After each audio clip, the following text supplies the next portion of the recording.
We explained group 0, the noble gases and their property. And we also explored group number 1, or alkali metals, and their properties.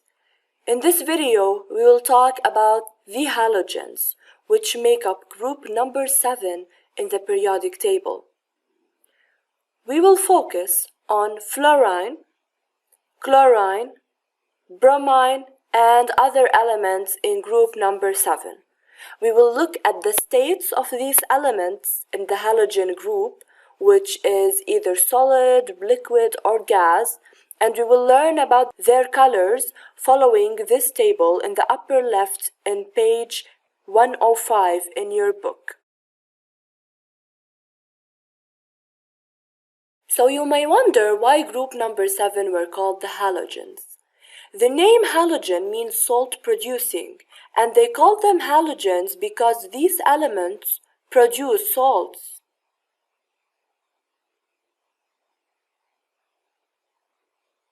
Figure 12.13 shows that the halogens in the periodic table are arranged in group number 7, and they are 5 elements, and when they react with metals, these elements produce a wide range of salts.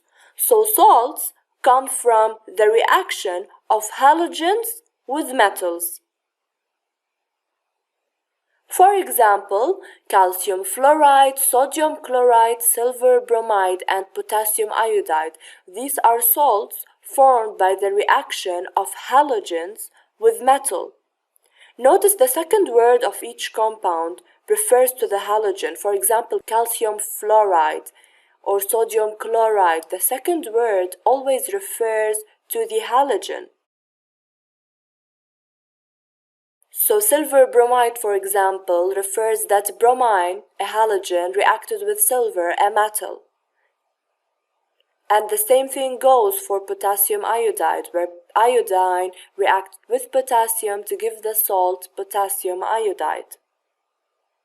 All of these compounds are salts, and halogens are non-metallic elements with the diatomic molecules like F2, Cl2, etc.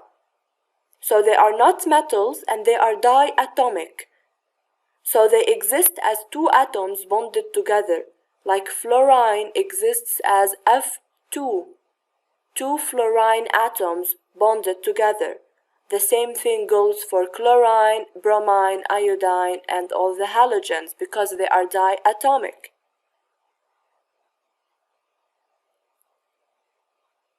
This was a brief introduction on halogens, and in the next video we will explain their physical properties.